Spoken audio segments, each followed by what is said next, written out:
videolõunatund Nõmme raadios. Nii, nüüd nagu võib oletada selle järgi, mis mul siin selja taga. Meil on jällegi tegemist salvestusega Muhu saarelt. Aga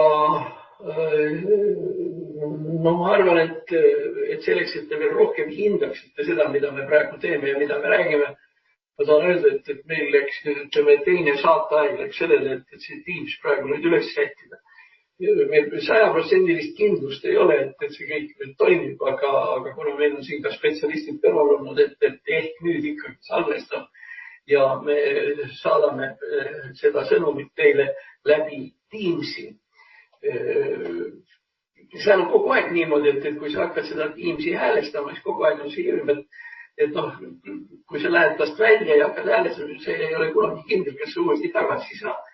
Aga ma loodan, et nii palju me siis nüüd ka lugupeetud abikaasa, Mareti abiga siiski saime selle kuidagi minema. Nii siis tervitusi teile muud. Lihtne on siin jube ja ole temperatuur 12 kraadi väljas, nii et öelda, kas meil on praegu nüüd suvi või ei ole, on ikkagi olukord üsna rutune. See ruum, kus ma istun, see on siis meie maja selline sissepääsu esik. Ja kui ma natukene sealt poolt ukse nagu lahti teen, mille käeksumist siin võib-olla on kuulda, siis lihtsalt selleks, et mul oleks natuke soovim istuda. Ikka siuke tunne, et nagu päris suve nüüd ei ole, võib-olla tuleb veel, aga kes teab, ühesõnaga ei ole nädal on nii. Ja võib-olla me saame siis järgmine kord ka lindistada sellises ilusamas entourage'is õues kuskil, kus viljakesed kaitse kasvavad. Praegu ei saa seda teha, sellepärast, et ilm on tõeliselt nii jube. Üldiselt Muhu pealinnaks nimetatakse ühte sellist keskel asuvat küla, mille nimi on Liiva ja teda nimetatakse ka Muhu pealinn ja Liiva linn ja ükskõik kuidas. Aga seal on olnud viimased päevad niimoodi, et pood on muide laiendatud, igavesti moodne, tutt, uus, suur, mis iganes.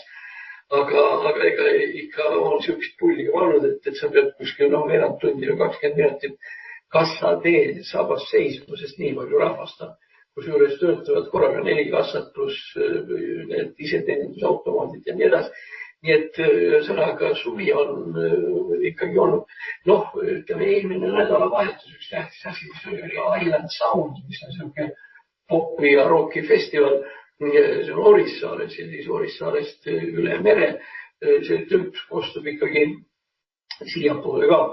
On olnud Metsatõld on siin nüüd hiljuti mängimas käinud ja mis praegu oluline on see, et laupäeval hakkas peale Saaremaa ooperipäevad. Seekord siis Itaalia ooperi ja Itaalia teatriga ja kui sa kõik need asjad kokku paned, siis sa saad aru, et Muhumaal, ütleme, kõik asjad on hakanud võtma rohkem aega, sest see rahvakogus, mis on nüüd sel aastal tulnud, on ikkagi täiesti jube. Ma pole kaua aega midagi siukest näinud minu pärast kas või Tallinnas Rimis või kuskil on ikkagi selles mõttes ikkagi olek üsna rahvatu. Aga kui muus siin kasutada juhust ja rääkima hakata enne, kui me päris asjade juurde räägime, siis meie sotsioloogid ja turu-uurijad ja kes iganes tegelevad sellise asjaga, et nad mõõdavad rahulolu erinevates Eesti külakogukondades ja valdades ja nii edasi. Ja see võib tunduda esimesel pilgul natuke üllatav, aga fakt on see, et rahulolu tasemelt on Muhu Eestis koht number 1. Kõik Viimsid ja need tulevad sealt tagantpoolt, aga Muhu on 1. Ja kui nüüd nii mõtlema hakata, siis eks siin ole niimoodi, et hakkame sellest peale, et lihtsalt siin on puhutavalt populaarne ja tubli vallavanem, kelle vastu ma muidu olen ükskord konkureerinud vallavolikogu valimistel. Valimas käis umbes 800 inimest, Muhus elab 1600, pooled tulid valima. Ja siis praegune vallavanem sai 800 häälest kuskil 700. Kujutan ette. Ja mina olin teine vallavanema järel ja mina sain 56. ja võite ise rehkendada, tähendab 56, 55, 54, need olid nüüd ülejäänud. Nii et te saate ikka aru küll, et kui võimas juht meil siin on. Ja noh, nagu ütleme, hea elu kohta või mis öelda, et näiteks Lõuna-Eesti on kindlasti oluliselt ilusam kui Muhu või kui isegi Saaremaa. Ja kui sa seda mööda muud käid, siis noh, ta on enam-vähem samasugune või täpselt samasugune nagu filmis Siin me elame, kuhu siis Ervin Abel koos Liia Laatsiga tulid suvitama. Ja noh, see Muhu elu nii ta ongi. Nii siin midagi sellist erilist, sellist, et noh, nüüd lähed vaatad, kus on ilus loodus ja mida, okei. No ei ole, see on ikkagi selline lame maa, kus nüüd on metsad tekkinud, aga üldiselt kadakad ja noh, nagu suhteliselt midagi erilist. Aga kuidagi on läinud nii, et Muhu, ütleme niimoodi, Muhu bränd on midagi sellist, mis ongi Eesti minu arvates lihtsalt kõige kõvem bränd üldse. Ja ta on selles mõttes äge, et selle brändiga ma keegi otseselt midagi tegelenud. No ei ole niisugust eraldi turundusinimest Muhu valla volikogus ja vallas seal pole üldse kedagi eriti. Aga ta on kuidagi niimoodi kujunenud muidugi tänu sellele filmile mingil määral, aga ei saa eitada, et sellised asjad nagu sellist tegi Juhan Smuul, eks ole, keda Tallinna kraadet tahavad selle kirjanike liidu maja pealt maha võtta ja nii edasi. Muhus on mitte tahvel, vaid Muhus on kohe väga, väga suur ausammas, mis kujutab endast Smuuli istuvast kaljunuki peal ja tal istub siin kajaka seda on ikkagi ennama. Ja samamoodi on siit ju ka seotud olnud Deborah Varandi, kellest me teame seda, et ma hakkas praegu mõtlema, kas mul on praegu kuskilt võtta Deborah Varandi. Deborah Varandi on kirjutanud ju 2 kõige tähtsamat üldse, oluliselt tähtsat laulu. Üks hakkab peale selle sõnadega, seda paati pole tehtud linnuruust, kaardise painutasid tammelpuust ja nii edasi.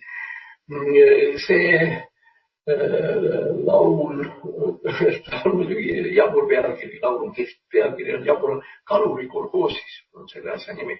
Ja see on tal siit Muhust pärit. Ja teine asi on Eesti kõige kuulsam laul Soomes, mida laulis Georg Ots. Ja selle laulu nimi oli siis seal laupäevaõhtuselt lõhnavad kased, kui poetab enese õnguva näo ja nii edasi. Selle ehk Saaremaa valss. Ka Deborah Varandi kirjutatud, kus juures siinsamas Muhu saarel. Kui siit nüüd Muhust hakata sõitma üle väikse väina Saaremaa poole, siis kuskil ütleb niimoodi, et 35-40 kilomeetrit on üks teeviit, mis näitab paremat kätt ja ütleb, et lööne.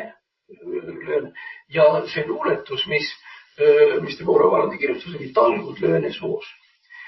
Ja selle lööne taluga oli siis nüüd niisugune lugu, me oleme seda rääkinud, ma lihtsalt tuletan teile veel kord meelde, et talgud lööne soos on selline tüüpiline väga punane lugu, kuskil 20-25 lehekülge paks ja sinna lõppu on siis kirjutatud see viimane salm on siis, kus laupäevaõhtused võtavad kasved ja nii edasi, nii edasi. Ka Margus juhtis mu tähelepanu sellele, et väga võimalik, et selle laulu tellis Eesti eriloojate liit Raimond Valgrelt, lihtsalt selleks, et talle täiendavat tööd anda, et ta lihtsalt ei istuks kogu ja ei jooks hommikust õhtuni ennast mudavalliks ja telliti. Ja siis järgmine lugu, mis Margus siia juurde ütles ja ma ei ole saanud seda kontrollida, aga ma arvan, et see vastab tõele, on see, et alguses oli see kirjutatud minooris ja see oli natukene kurva alatooniga ja nii edasi. Aga siis kirjanike liit ütles, või eriloojate liit ütles, et ei, et talgud ja muud särgid on nõukogude ühiskonnas positiivne nähtus ja nii edasi. Ja tuleb ümber kirjutada see mažooris. Aga nii ehk teisiti jällegi mingisugune üks asi, mis on seotud Muhu saarega. Me siis hirmus kogus igasuguseid tuttavaid ja pooltuttavaid inimesi. Esiteks võtta Eestis on ju iga teine inimene, kellel vähegi aega on sisulooja, eks ole. Noh, sisuloojaid on siin niimoodi, et neid tuleb mõõta mitte tüki, vaid kaaluga, sest neid on nii palju. Aga sellistest tõsistest ja autoriteetsetest inimestest, kes siin Muhu saarel elavad, on Ivo Linna. Siit samas, kui sa lähed väikse väina peale, enne seda keerad vasakul, selle koha nimi on Linnuse ja sealt siis mööda sõites üks kõige ilusamaid talusid, seal ongi Ivo Linna. Ja kui sa nüüd lähed Muhus, tähendab Muhu Linnuse, nüüd aga kui sa lähed natuke teistpidi, seal lähed seda sama teedpidi, aga keerad kergelt paremale, siis seal on niisugune koht nagu Nurme ja teine koht on Aljaga. No Katrin Pautsi kriminaallood, kus igasugused mõrtsukad ja vaimud ja seal ringi liiguvad, on just nimelt seal kandis. Seal kandis on olemas hästi suur kivi, kus on lademetes laotud erinevate maade ja kõiki münte ja vahepeal need mündid kaovad ära ja vastavalt meie arusaamale ei varasta keegi neid münte, vaid vaimud käivad neid sealt ära lõpmas. Ja selle kivi kohalt on siis ka õhtuti näha, kuidas virva tuli ja seal on edasi. Ja seal siis elab ka meie tuntud kirjanik ja ajakirjanik Katrin Pauts. Ka jälle tähtis Muhu inimene, Urmas Viilma on siin peapiiskop ja kes iganes. Nii et ühesõnaga see ongi niisugune väike lame koht, kus kõik ütlevad, et siin nad ongi ja siin nad siis ongi. Võib-olla mis teeb sellise Muhu natukene ebatavaliseks on see, et siin nagu aeg ei jookse. Et siin on kuidagi jõle palju aega kõigil. Ja kui ma siin leppisin Sibiga kokku, et tuleb reedel kell 3 ja tõmbab selle asja meil siin tühjaks, siis nii palju ma siiski muulane veel ei ole. Praegu ei taibanud küsida, millise nädala reedel ta tuleb ja tegelikult nii ongi. Loosung koht, kus aeg peab. Miks ma sellest räägin? Mitte see, et see nii kohutavalt tähtis oleks või nii, aga lihtsalt on meil juhtunud ja kukkunud nüüd niimoodi, et meie saated hakkavad nagu siit samast teha. Ja kui rääkida raadioasjadest, siis on tähtis veel võib-olla üks asi, et see nüüd tuleb küll Saaremaalt, aga käib ka Muhu ja Hiiumaa kohta ja nii edasi. On üks väga sümpaatne, hästi kodune ja rahulik väike raadio, mille nimi on Kadi raadio või Raadio Kadi.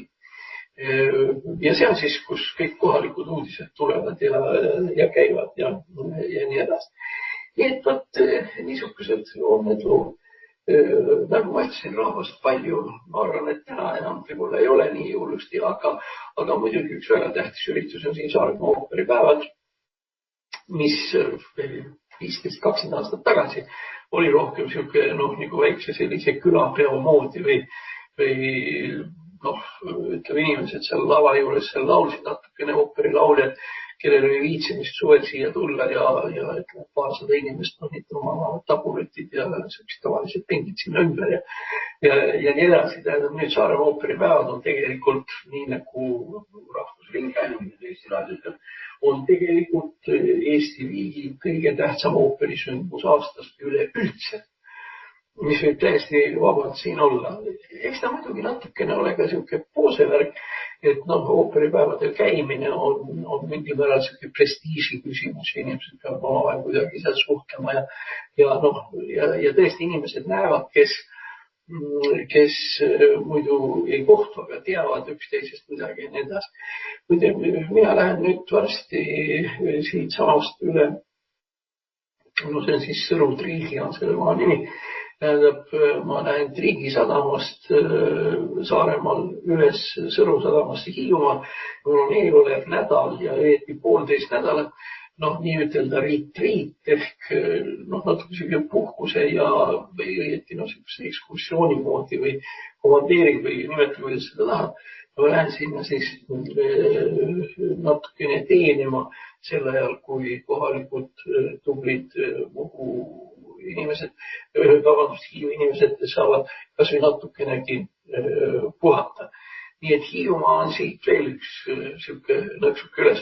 Kõige huvitav lugu on see muide, et kui me oleme rääkinud muusikatest ja asjadest, siis on kuhugi ära kadunud üks fenomen, mis Eestis tegelikult on väärt mäletamist, nimelt Eesti rahvusooperid. Ma mõtlen rahvuslikke ooperid ja ma mõtlen mitte vanemuse teatrit, mis on tähtis, vaid ma mõtlen seda, et on ju olemas terve rida Eesti heliloojate kirjutatud ooperid. Nende hulgas võib-olla number 1, mis on Hiiumaaga seotud, on Ernesaksa ooper Tormide rand. Ja tõenäoliselt Tormide ranna, kui te lööte sisse siinsamas YouTube'is või kuskil lööte sisse Tormide rand ja lööte sinna juurde kõrtsisstseen, siis see tõenäoliselt on 10 minutit sellise rahvusvahelisel tippooperi tasemel, nii meloodiat, misanseenid, kuidas seda lavastati ja nii edasi. Aga mispärast seda uuesti mängita, ma ei tea. Ja meil ei mängita veel Vabaduse laulikut, meil ei mängita Eva Tava Vikerlasi, meil ei mängita juba üsna tükk aega Tubina Barbara von Thysenhusenit ja nii edasi, mis on tegelikult ikkagi muusikaliselt sellised väga väärtuslikud asjad. Ja selles mõttes on muidugi see, siis kui nad räägivad, et Estonia ooperis, et välis-Eesti artistid ei saa esineda, ei tee seda ja teist ja ooperirepertuaar ei kõlba nendele eestlastele, kes on harjunud praegu välismaal laulma ja nii edasi, nagu Aili Jassoni ja Ain Anger ja Priit Polmer ja kes seal igavesti asjad on, siis selle peale mina ütleksin nii, et kuulge Estonia šefid, et te võiksite nagu arvestada sellega, et on olemas Eesti ooperid, mida keegi teine peale meie ei mängiks, kusjuures tegemist on kõrge kvaliteetilise ja tõeliselt ägeda muusikaga. Ja nagu ma ütlesin, kõrtsisstseen sellest Tormide rannast väga soovitan pärast seda, kui olete selle meie saate ära kuulanud, lööge YouTube'is sisse ja te saate tohutu naudingu osaliseks, väga ilus meloodia, väga kihvt misanstseen, väga kihvt dramaatika seal. Ta algab sellise positiivse viisiga, kus Hiiu kalurid kõrtsis võtavad viina ja läheb siis kuidagi väga dramaatiliseks, kui tuleb nende Ugo Graf ehk Graf Unger von Sternberg, tuleb sinna nende vahet tekib seal konflikt ja nii edasi. Ühesõnaga, see on siuke ooper, et mis ma ütlen, kohe on ooper, mis sa ütled. Ja siis, miks ma hakkasin sellest Hiiumaast rääkima, sellepärast, et ma pean sinna minema või tähendab, mul on õnn ja au sinna minna. Sellepärast, et seal on veel igasuguseid kihvti lugusid. Näiteks on siuke koht nagu Kassari. Kassari on siuke poolsaare moodi koht seal allpool. Ja Kassari on kuulus mitte millegi muu poolest, mis millegi muu poolest, ta on kuulus sellepärast, et see oli see koht, kes suvitamas Voldemar Panso. Ja Panso on kirjutanud lühikese raamatu, mille nimi on Naljakas inimene. Ja see naljakas inimene on selle talu perenaisest, kelle juures Panso elas, tema nimi oli Leppa Anna. Ja see Leppa Anna on tegelikult ikkagi täiesti siuke reaalselt elanud inimene ja kirjanduslik kuju. Tasus Pansol sellest kirjutama hakata, kui Eesti intellektuaalide märkimisväärne osa otsustas kõik Kassarisse kolida. Ja ma ei mäleta, see oli keegi meie kunstnikest taevakene, see oli võib-olla isegi veel kadunud Elmar Kits näiteks või Valve Janov või keegi nendest Tartu pallase inimestest, kes ütles, et mina enam sinna Kassarisse puhkama ei lähe, sest kui sa Kassarist talumajast välja tuled, siis sa oled sama hea, kui siis sa oled samas seltskonnas nagu Tallinnas Kukuklubis. Et Kassari ja Kukuklubi on põhimõtteliselt muutunud üheks ja samaks. Kui selle Leppa Anna puhul, kellest Panso kirjutab, seal on üks väga huvitav filosoofiline fraas, mille üle tasub järgi mõelda. Ja seal on niimoodi, et Leppa Anna on juba panem inimene kuskil 70-80 või midagi. Ja siit pistab ja sealt torgib ja käia nagu hästi enam ei saa ja ei saa enam kogu aeg lehmi pidada ja mida iganes, vanem inimene, eks ole. Ja siis Panso ütleb Leppa Annale, et mis sa pingutad, et ühel hetkel sa ei ole ju enam noor tüdruk, et ei ole mõtet pingutada, et elu lõpp on ju lähedal ja noh, tahab või mitte, aga surm ka varsti tuleb ja nii edasi. Ja siis Lepa Anna ütleb, et ei, minule surm ei tule. Ja minule surm ei tule sellepärast, et ma tahan teada ja ma tahan näha, kas ameeriklane läheb kuu peale või ei lähe. Ja kui ma olen ameeriklase kuu peale ära näinud, siis võin ma rahus surra. No järelikult see siis nii, nii kuidagi oligi. No tähtis see koht, kui me Hiiumaast räägime, on veel selline koht nagu Käina. See on kuulus sellepärast, et on olemas jällegi teine väga kuulus Eesti näitleja, sümpaatne näide, on Hugo Laur. Ja Hugo Laur loeb ühte sükest lühijuttu või see, mille nimi on Käina valla kohus, mis on sealsamas Hiiumaal. Käina on ka muide poolsaar Hiiumaal. Ja see siis on niimoodi, et see kohus istub ja mõistab seal talupoegade üle kohut, et kes oli kustnud naabri lille veenrasse ja kes oli oma sead ajanud läbi teise naabri rukki ja nagu need vabakohta asjad nagu seal olid ja nii edasi. Ja siis üks, kes kutsuti välja sinna mingisuguse peaaegu sigade läbiajamise pärast või midagi. See mees tuli sinna ja tal oli ohelik otsas kits. Ja nüüd siis kohus küsib, et aga milleks, et kits minema või miks selle kitse siia tõid ja no, et kitse koht ei ole valla kohtus ja nii edasi. Ja ma ütlesin ei, et ta tahab kitsele näidata, et kui uhke ja õiglane on Tsaari-Venemaa valla kohus, et las kits ka näe, kuidas need asjad on. Ja kui teda ikka mitu korda kitsega välja aetakse või et kits aetakse välja, mehe üle mõistetakse kohut, siis talle selle kitse eest väänatakse veel mingisugused 5 rubla otsa või mingisugune. Ja sellega nagu see lugu esialgu lõpeb ja siis kunagi on see mees nüüd ära surnud ja siis ta jalutab seal üleval pilvepiiril ja pilves on auk sees ja see siis enne seda Peetruseks küsib, et kus see et ma ütleb, ma lase käia. Ja ma ei saa, et see on ju paradiis ja nii ilusad valged vatipilved ja mis iganes, ma ei saa ju siia kusta, et kuhu. Okei, et ma näitan sulle, kus sa võid kusta. Ja siis ta läheb selle pilvese selle augu juurde ja kusebki sealt alla ja nii edasi. Ja siis vaatab ülevalt, et mis asi seal on ja kus on. Ja oi, et seal on mitu meest, et ma kogemata kusin nendele pähe vist või mis asi see seal all on. Ja siis Peetrus ütleb, et see seal all on Käina valla kohus. Vot niisugune lugu on seoses selle Käinaga ja kuulsa Käina valla kohtule. Aga eks muidugi seal on igasuguseid muid asju, mis hiidlastel on. Vanasti, kui maailm loodi, lõi ka Jumal Hiiumaa. Ja Tigavan ja igavuse peletamisel lõi siis Jumal Saaremaa. See on siis selle need sõnad nagu nad seal on. No minul isiklikult muidugi on üks asi veel, mis mind Hiiumaaga seob ja see on omaette siuke lugu. Mingil määral ma võlgnen selle loo Andres Raidile. Sest Andres Raid tuli minu juurde ja ütles, et on olemas üks väga tõsine kohtuasi. Seal on venelased on seal mängus ja sina ei ole nagu venelane ja nii edasi, et kas nad tohivad sinu juurde tulla ja kas oleksid nõus neid kohtus kaitsma.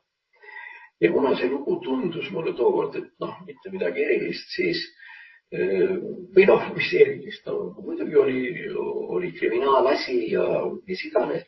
Aga kõik tundus nii suhteliselt lihtne olevat, nii et ma tegelikult arvestasin hea küll Q2 või mis asi võib võtta ja kuna mul nii tööd eriti advokatuuris ei olnud sel ajal, et davai, et Andres too need poisid siia ja siis vaatame, kas ma saan teid kaitsta või mitte. Ja see lugu, mis pidi kestma Q1,5 äärmisel juhul 2, kestis 8 aastat. 8 aastat. Ja mis lugu see oli? See lugu oli sellest, kuidas lennuk AN-28 reisilennuk, mis ühendas Tallinn-Kärdla Tallinn-Kärdla liini lennuk. Kärdlas maandudes sooritas, tegelikult ütleme niimoodi lennuavarii. Avarii tulemusena seal pardal oli 18 inimest, 2 said surma. Üks sai kohe surma ja teine oli üks noor poiss, kuskil 14-aastane, kes suri haavadesse Kärdla haiglas. Nii et 16 jäid ellu 19. Ja seal oli siis väga suur see probleem, kas lendur oli süüdi või ei olnud ja mis mõttes ja kuidas ja nii edasi. Ja see oli Hiiumaa lugu. No, mis ma oskan ütelda, tegelikult see nõndanimetatud tsiviilvastutus ja me saime korda ajada. See firma nimi oli Inimex. Selle tsiviilvastutus ehk rahalise kompensatsiooni saime korda ajada, tähendab läbirääkimiste tulemusena minu vanem kolleeg ja ülemus Kalev Pahman klaaris seda lugu kuskil aasta, aga need inimesed, kes kannatada said ja need said rahalise kompensatsiooni, kuna seal oli ka kindlustus taga, nii et ega seda ei pidanud lausa firma maksma, aga ikkagi, said. Aga see lenduri teema, see kestis aastaid. Ja küsimus oli selles, et kas lendur piloteerimisel tegi mingi vea või ei teinud. Ja oluline komponent kogu selles loos oli see, et kui lendur hakkas Kärdla lennuväljale maanduma, siis oli temperatuur -1, -2 kraadi, mis on üldse kõige hullem, mis lennuki jaoks olla saab. Kui on 0 ja +1, 2, 3, see ei ole väga hull, kui on -1, 2, 3, siis hakkab lennuk jäätuma. Ja jäätuv lennuk on esiteks tüürid ei tööta, nii nagu nad peavad. Ja teiseks lennuk kaalub nii palju, et ta ei ole alati võimeline välja vedama. Nii nagu ta peaks ja see lennuk käitub absoluutselt teistmoodi. Ja siis seal piloot tegi seal mõned sellised viurid, mida talle siis ette heideti, et miks ta nii käitus ja mitte teisiti ei käitunud. Ütleme niimoodi, et kui lennuk peab maanduma niimoodi, eks ole, tähendab, ta tuleb ja siis ta teeb sellise suure ringi ja siis hakkab niimoodi maanduma. Niimoodi ja niimoodi, eks ole. See piloot ei teinud niimoodi. Piloot pani siit otse. Ehk teiste sõnadega lõikas nurka. Miks ta lõikas nurka? Sellepärast, et ta kartis, et kui ta veel 3 minutit seal üleval on, siis lennuk lihtsalt oma raskuse tõttu jääb maha. Ja siis see oli seal oli veel asju, mida ette heideti, aga siis nii. Ja lõpuks ikkagi selgus, et lendur tegi kõik, mis oli tol hetkel võimalik. Ja selle reaalne tulemus oli siis see, et selle kohtuprotsessi tulemusena kirjutati lennunduse käsiraamatutesse sisse, et juhul, kui lennuki kaal ületab 1/3 normaalset kaalu ja nii edasi, siis tuleb maanduda kõige lühemat teed pidi, mitte sooritades neid navigatsiooniringe, mida senine ette nägi. Ehk teiste sõnaga see, milles poissi süüdistati, muutus reegliks ja mis on praegu lennukäsiraamatutesse sisse kirjutatud. Nii et kõik läks nagu õigesti. Aga tegelikult tähendas minu jaoks seda, et 8 aastat ma olingi nagu peaaegu päris hiidlane. Sellepärast, et kas kord 6 või kord 2 kuu tagant oli jälle mingisugune kohtuistung. Seal ajasime neid asju ja nii edasi, nii et see oli. Ja see oli mingil määral oli see keeruline asi. Et ühtepidi, eks ole, Hiiumaa poolt vaadatuna oli tegemist ikkagi, ongi jama. Et lendur ju on süüdi, eks ole, ta ju pani selle lennuki maanduma valesti või mida iganes. Ja teiselt poolt tuli lendur, kes enda arvates oli teinud kõik, mis ta teha oskas. Ja ta kuidagi ütles isegi, ma mäletan sellise fraasi, et aga ma ju päästsin ära. Ma päästsin ära 16 inimest jäid ju ellu. Ja siis me ütlesime oma kliendile, et kallis mees, et sa pead rehkendama selle eest, et sa päästsid 16 ja pole ühel päeval sa saad Eesti Vabariigi medali. Aga kinni hakatakse sind panema nende 2 pärast, kes surma said.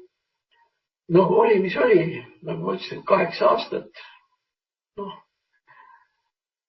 Ja nii, et eks seal alguses oli ka niimoodi, et eks seal Hiiu rahvas nagu ei olnud väga rahul sellega, et me kaitsesime pilooti, kelle tõttu lennuk alla kukkus ja nii edasi.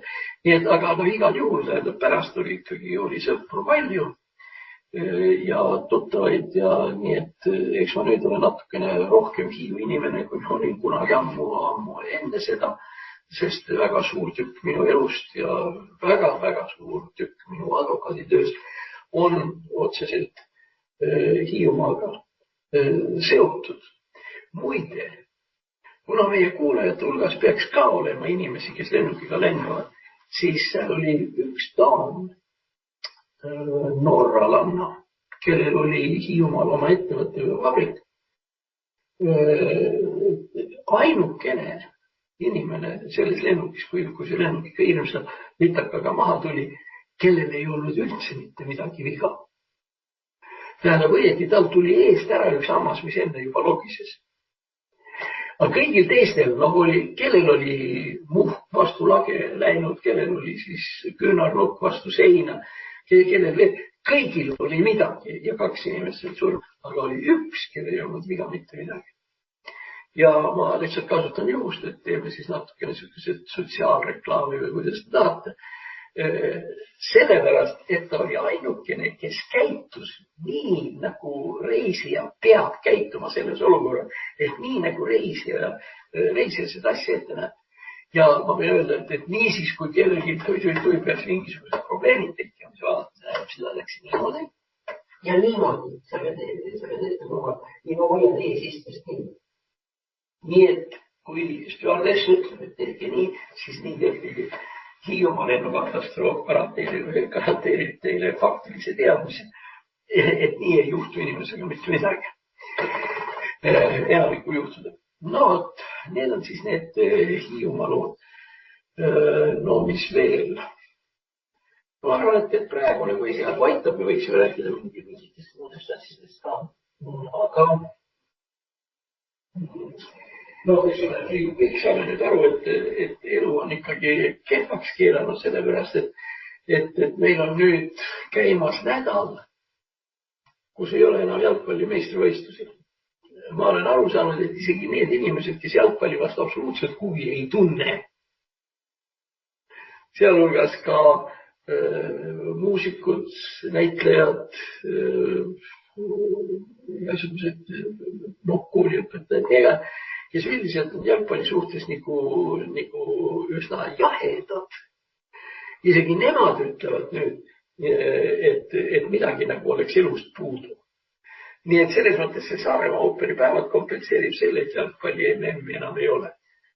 Ja võib-olla siin on üks asi, millest tegelikult tasuks rääkida, mis puudutab ka Eesti jalgpalli. Nimelt, seal juhtus üks väga häbematu lugu, kui Ameerika Ühendriigid mängisid Belgiaga ja üks ameeriklane sai punase kaardi, siis Donald Trump helistas Infantinole, see on siis selle asjanduse president ja Ülemaailmse jalgpalliföderatsiooni president ja nõudis, pange tähele, Ameerika Ühendriikide president nõuab Ülemaailmselt jalgpalliföderatsioonil, et ühe mängija punane kaart ära tühistatakse, mis on täiesti niuke sigadus kuubis, mis olla saab. Helistas Infantinole ja see. Aga no hea küll, see on nüüd ütleme Trumpi asi ja me oleme harjunud, et Trump teeb igasugusest pulli ja nii edasi. Aga Infantino on ju, ta peaks ju olema ikka igatepidi siuke jalgpallimeelne mees ja nii edasi. Ja Infantino andis selle korralduse edasi ja tõepoolest punane kaart tühistatigi ära.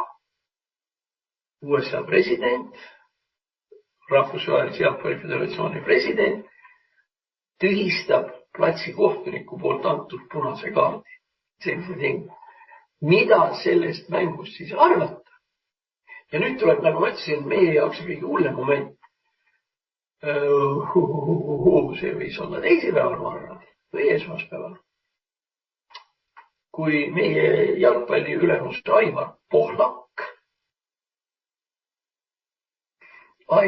Pohlak ütles, et Infantino on igavesti tubli mees ja on ikka jalgpallist väljas ja kõik see. Ehk siis Aivar Pohlak võttis endale sisuliselt õiguse helistada kõik võimalikele kohtunikele, kes talle ei meeldi. Kui Pohlak annab mängukohtunikule korralduse, seda enam, et kohtunikel on ju kõrvas nüüd praegu kõik need asjad olemas.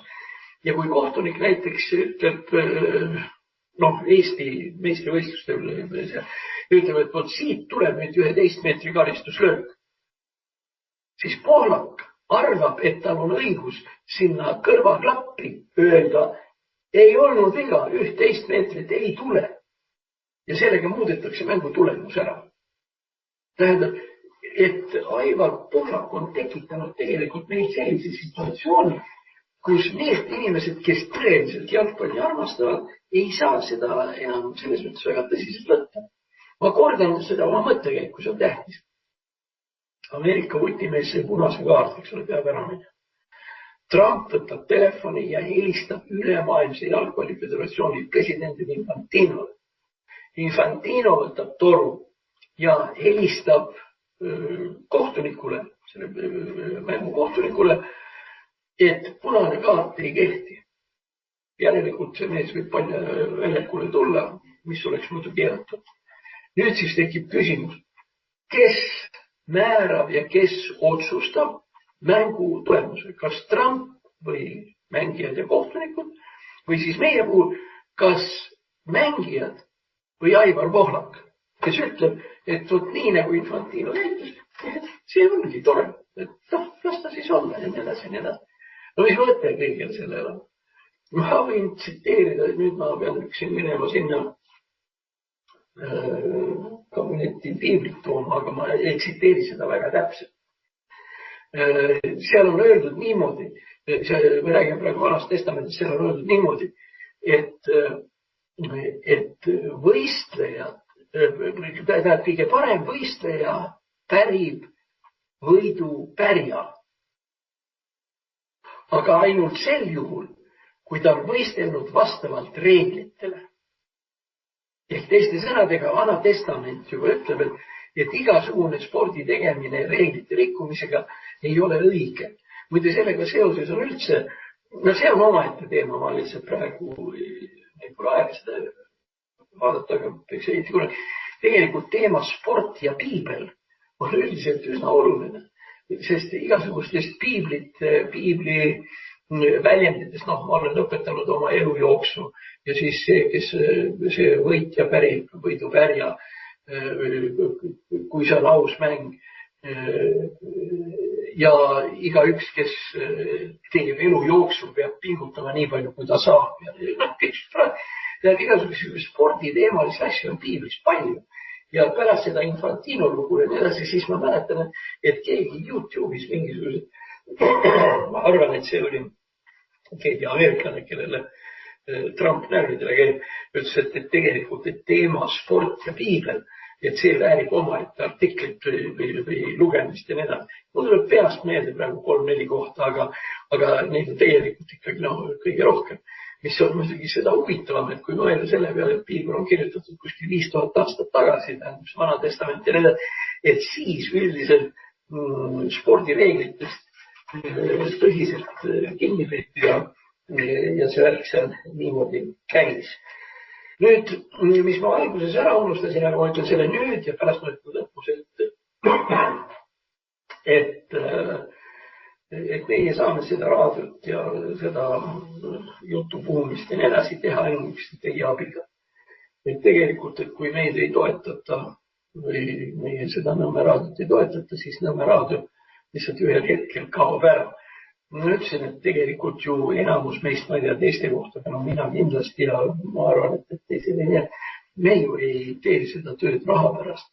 Ja võib-olla ma isegi mõtlen, et ma praegu ütlesin, et kas see lausa töögi on minu seisukohalt tõenäoliselt ei ole. Minu jaoks on see ikkagi suuresti, kuidas öelda, kutsumus ja meelelahutus ja nii edasi. Ei teeni mina siit kopikatki ja ma arvan, et Kertu ega keegi teine täpselt samamoodi. Aga meil on tõesti suur palve, kui te saaksite meid aidata, et me saaksime need masinad ja värgid siin ikkagi käigus hoida. Ja Nõmme raadio väärtus on nähtavasti ikkagi see, et meil on ühed ja samad esinejad läbi nädalat, aga esmaspäeval on üks inimene, teisipäev teine, kolmanda nädal ja lõpuks me olemegi esmaspäevast reedeni viiekesi igaüks ühe päeva ühe päeva saate teinud. Aga selleks, et see saade jookseks ja liiguks ja nii edasi, me vajame teie toetust, ilma selleta ei tule mitte midagi välja. Ja kui mõtlema hakata, et hea küll, te lähete kinno ja ma ei tea, mitte kaega käinud, siis te maksate 25 € või 30 ja nii edasi. Iga teates te maksate 50-60 €. Kui võrrelda seda, et meie oleme ka väikest viisi, nagu etenduse moodi, siis ma arvan, et 3-4-5 €, minu pärast kas või isegi nagu piletiraha ei tohiks ju tegelikult väga palju olla. Aga meie jaoks on see mingil määral, ütleks niimoodi, elu ja surma küsimus. Seda raadiojaama on ju käigus hoitud kui kaua ja oleks tegelikult siiralt kahju, kui ta peaks nüüd rahalistel põhjustel kunagi ära jääma. Ja mul on tegelikult selline tunne, et need jutud, mis me räägime, on ju tegelikult mõned on ikkagi päris huvitavad kuuluteks. Ma proovin ka ühest ja teisest asjast rääkida, mis põnev on. Aga nüüd ma tulen siis ringiga korraks tagasi liiva juurde. Liiva, mis on üks kõige tähtsam, lihtsalt kõige tähtsam muu keskus, nagu seda nimetatakse liiva pealinn. Ja läksin ma siis sinna poodi ja selle kui ma poes olin, siis hakkas vihma niimoodi sadama, et tegelikult ei näinud isegi 10 meetri kaugusele. Nii nagu sa oleksidki täie rauaga seal vihma sees või vihma kardina taga. Ja kuna midagi muud teha ei olnud, siis ma läksin sinna riiuli juurde lihtsalt vaatama, kus on igasugused meie sellised ajakirjanduslikud või perioodilised väljaanded. Muidega see perioodiline väljaande ka nagu väga hästi ei kõlba, sest mitmed asjad ei ilmu konkreetse perioodiga, vaid ajalehed. Perioodiline on, aga kui teda ikkagi pühapäev, esmaspäev ei ole, siis on järelikult perioodiline midagi liiga. Aga ühesõnaga te saate aru, millest jutt on ajakirjad, ajalehed ja igasugust muudest värk. Ja ma otsustasin, et ma vaatan siis, mis seal on, vihma sajab ära minna ei saa, siis ma vaatasin ühte, vaatasin teist ja lugesin ja sirvisin ja kõik need Tiiu ja Naine ja mis nad seal kõik on, nii purjevaatidest on eraldi ajakiri olemas. Kalameestest ja kalapüüdmisest on eraldi ajakiri, golf on, golfil on oma ajakiri, tennisel on oma ajakiri, mida iganes. Siis 65+, see on siis nagu vanematele inimestele ajakiri. Nii et igasuguseid asju on, mida iganes. Ja siis ma hakkasin nagu väikselt vaatama, et aga huvitav, kuhu on jäänud Eesti pornograafia? Ei ole. Mine sirvima siin näpuga järgi, Eesti pornograafia on surnud. Tule siis nüüd selle peale, miks ja kuidas. Sellepärast vaadake, nõukogude ajal oli pornograafia või lihtsalt tavaline alasti naise pilt, oli ikkagi põhimõtteliselt peaaegu karistatav asi. Ma tõin ühe kunstiraamatu kunagi Rootsist või kunstiteooriast ja nii edasi ja seal olid mõned kaasaegsed alasti naiste pildid, kus võeti tollis see asi ära pornograafia nime all. Ja öeldi, et me siin analüüsime ja meil on vastav komisjon, et me saadame selle ajakirja pärast Tartu Ülikooli raamatukokku, et sealt võite saada. Aga seal ka Tartu raamatukogus ei tohi teda koju laenutada, see võite ainult siin vaadata. Nii et see oli väga karm värk nõukogude ajal. Põhimõtteliselt niimoodi, et kuni 17-18 sajandini alasti naine on kunst ja pärast seda on pornograafia. Ja kuna mul oli siin see võimalus, aega ja vihma sajab ja kuskile minna ei ole, ma hakkasin otsima, tuletas meelde, et pagan jätku, et kus kohas on? Sest olid ju igavesti ägedad ajakirjad, mis oli näiteks Maa ja, mis algselt oli muide Maa ja oli ajakiri. Nelli Teataja, tuleb meelde, siis Post, mis oli küll suuresti, ta oli rohkem seotud sellise seltskondliku pornograafia ja klatšiga. Mister Alex. Sa oled kuuli kõik nüüd kõnnud oled. Isegi neid Soome omi, mis aeg-ajalt siit nagu liikusid, ka ei ole. Et mis siis selle kõigile juhtunud nüüd on ja kuidas niimoodi on juhtunud. Muidugi täiesti omaette lugu seoses Nelli Teatajaga, mis on ajaleht või oli ajaleht, praegu ma teda ei näinud. See Nelli Teatajal, seal oli paar alasti naise pilti, aga üldiselt oli ikkagi ka selline, soft uudiste värk. Selle toimetaja oli üks inimene, kellega me pärastpoole tema elu viimastel aastatel saime hästi tuttavaks, oli Toomas Leito. Nii, Toomas Leitoga on niisugune värk, et tema oli omal ajal Eestimaa Kommunistliku partei agitatsiooni propaganda osakonna ja siis seal all ajakirjandussektori juhataja. Eks oli üleval oli Karl Vaino, siis oli ideoloogiasekretär Rein Ristlan. Rein Ristlane allus agitatsiooni propaganda osakonna juhataja ja agitatsiooni propaganda osakonna juhataja allus ajakirjandussektor, see, kes teostas Eesti ajakirjanike ja ajakirjanduse, eeskätt ajakirjanduse parteilist juhtimist. Et seal valesid asju jaotatakse, kõik oleks nagu košer partei seisukohalt ja nii edasi. Nii, ja selle juhataja oli siis Toomas Leito. Ja nüüd oli Toomas Leito Nelli Teataja toimetaja, vastutav väljaandja ja mis iganes. Me käisime ikka lõpupoole taga päris tihti Tallinnas, selles endis, mis ta nimi oli Mood, oli see kohvik ja mis seal on. Ühesõnaga see endine Võidu väljakus, see Moskva kohvik. Käisime seal kooki söömas ja juttu ajamas ja nii edasi. Ja siis ma nagu mõtlesin juba tol ajal, et see vaene Keskkomitee ideoloogiasekretär Rein Ristlan, et see keerab ennast nüüd hauas ringi, kui ta teab, et esiteks ühest tema sülkesest kõige ustavamast alluvast Toomas Leitost on saanud kapitalist ettevõtja, kes asutab ja kellele kuulub ja kes kirjastab ajalehte Nelli Teataja. Ja teiseks, et see Nelli Teataja on vähemalt pool pornograafiline ajakiri igal juhul. No oleks Ristlan öelnud, et 15 aasta pärast on sellest mehest saab vabariigi ajakirjanduse ühe lipulaeva Nelli Teataja toimetaja ja kõik see. Või siis oleks pidanud Ristlan mitte ainult hauas ringi keerama, vaid ütlema, et on ikkagi tõeliselt madurinnal soojendanud. Nii. Nüüd, mis puudutab neid ülejäänud ajakirju, mille peale, mida ma sealt nüüd otsima hakkasin ja mida ma nüüd ei leidnud ja mis ongi ära kadunud, oli ju ka veel ka terve rida lääne selliseid ajakirju, milledest üks olid, ütleme, sellised meeste ajakirjad või seksajakirjad nagu Playboy või siis olid enam-vähem ikkagi pornograafilised ajakirjad nagu Penthouse ja neid tõlgiti eesti keelde ja neid kirjastati ja nad ilmusid ka eesti keeles kõigi nende originaalpiltidega ja nii edasi. Kui ma olen ise ka saanud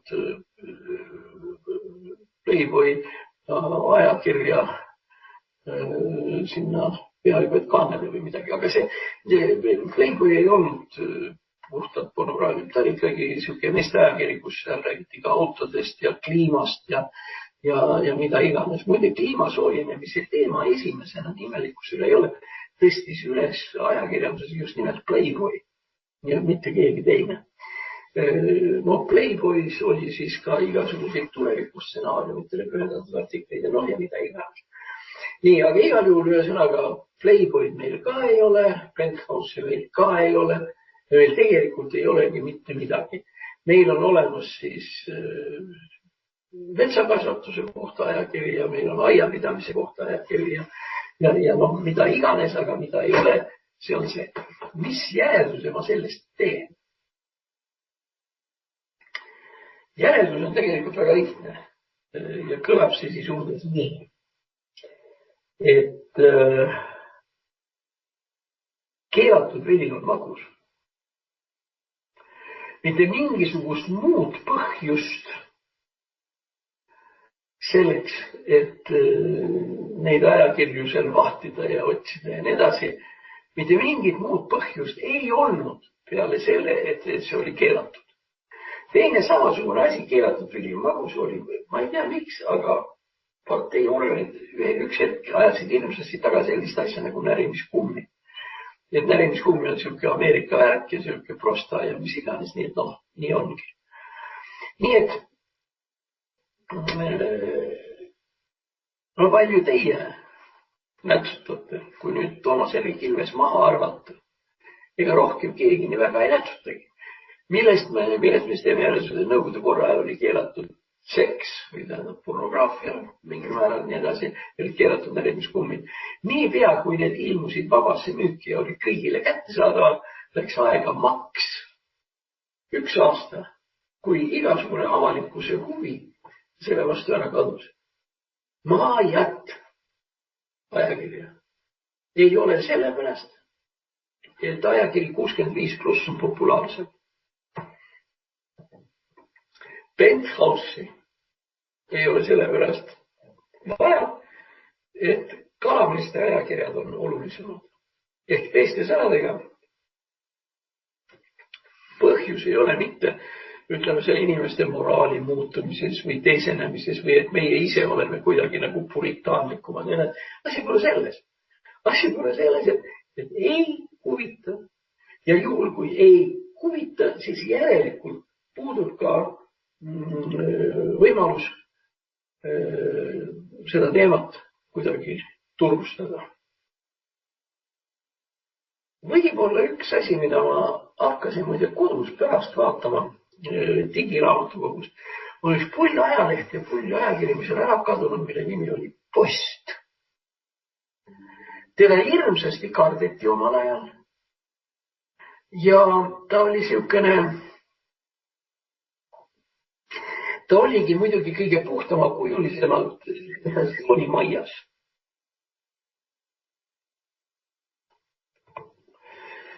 Ta oli maias.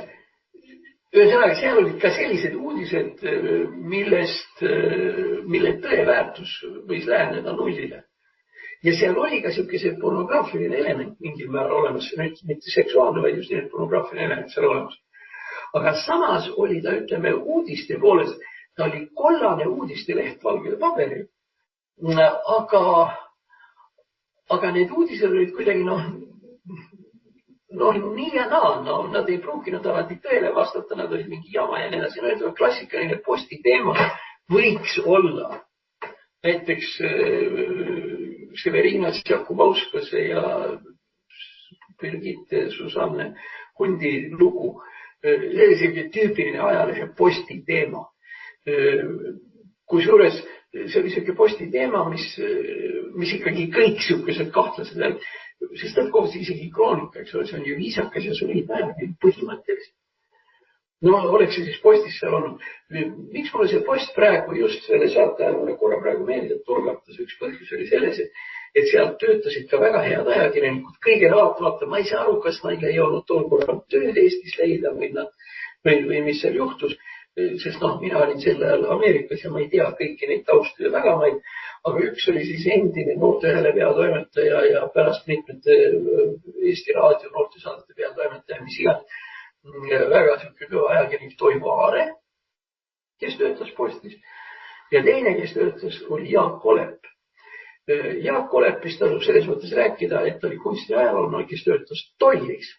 Ja tema ülesanne oli tsenseerida sisse ja välja veetavaid kunstiteoseid, kuna ta oli kunstiajaloolane, et mida tohib, millel on kunstiväärtus, millel ei ole ja nii edasi.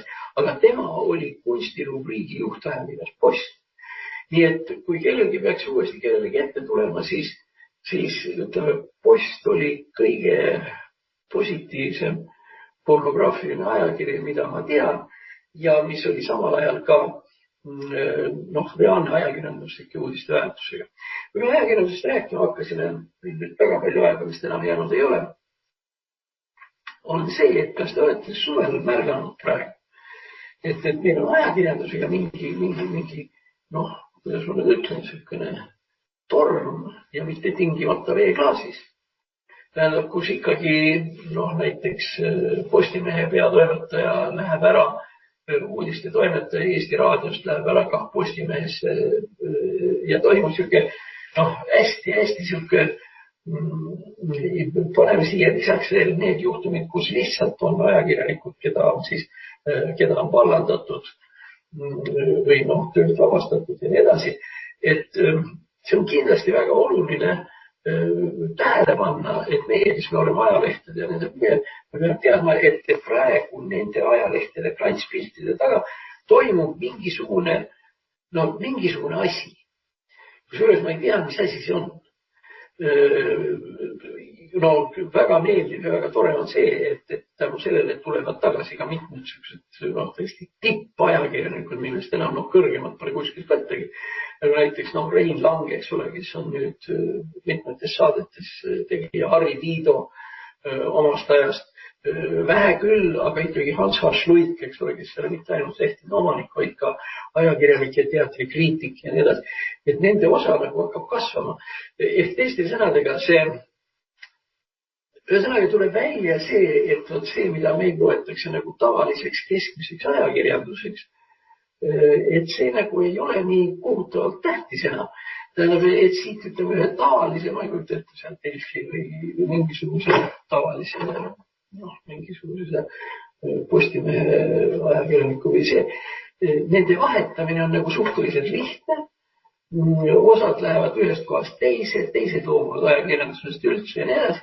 Nii et ühesõnaga ma lihtsalt väga soovitan jälgida, et hakake vaatama, palun, kes mida ja millest kirjutab. Ja mul oleks väga suur lootus, et selle ütelda kaadrivahetuse kogu selle asja taustal ajakirjanduse keskmine tase ka tõuseks. Sest me peame möönma, et eriti, mis puudutab ka paberajakirjandust, on ikkagi üldiselt keskmine tase, on ikkagi üldiselt nagu langema hakanud. Siin on mitmeid põhjusi, eks me peaks sellest kunagi ka eraldi rääkima, aga üks põhjus on seesama kas või AI. AI, mis tegelikult konkureerib ju igasugused uudiste tegijad ja mis iganes veel. Kusjuures seda on enne öeldud ja ma lihtsalt ütlen juurde, et selle AI-ga peab ettevaatlik olema, mida noored ajakirjanikud sageli ei ole ja see on nende kõige suurem nõrkus. Ja AI teeb vigu. Kusjuures ta teeb vigu, ütleme sellistes, näiteks AI esimene viga, mis oli jalgpallimäng, kus mängisid siis Argentiina või kellel. Tähendab, ta andis mängu tulemuseks 4-0, kusjuures tegelik tulemus oli 6-4 ja AI lihtsalt ei parandanud seda viga välja. Nii et sealt ikkagi saab muidugi üht-teist, aga see nõuab väga suurt ettevaatust. Ja mida siis nüüd lõpetuseks öelda, et kui me tahame teada, mis meie mõtetes on ja mis meie riigis toimub ja nii edasi, siis katsume lugeda rahulikult väärt ajakirjandust, mida meil ju tegelikult olemas on.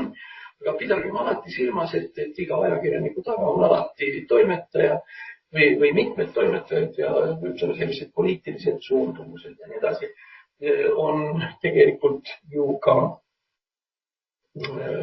vajalikud selleks, et neid mõista.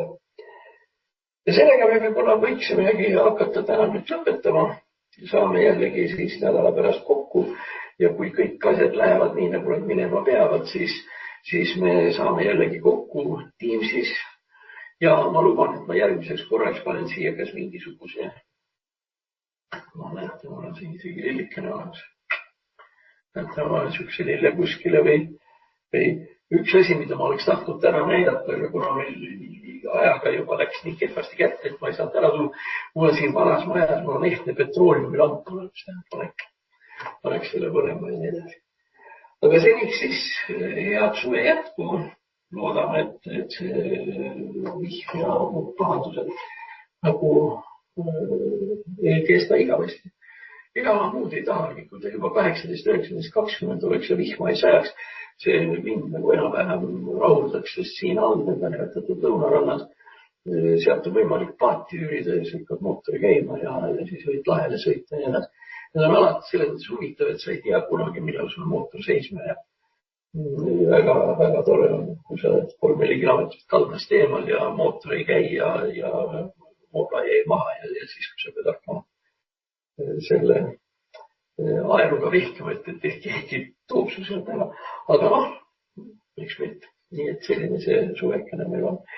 No Anna, aitäh siis kuulamast kõige eest. Aitäh Margusele, kes suutis kogu selle tehnilise külje korda ajada. Aitäh Maretile, kes aitas siitpoolt korda ajada. Ja siis laseme siis suvel jätkuda, vaatame seda. Aitäh nägemist.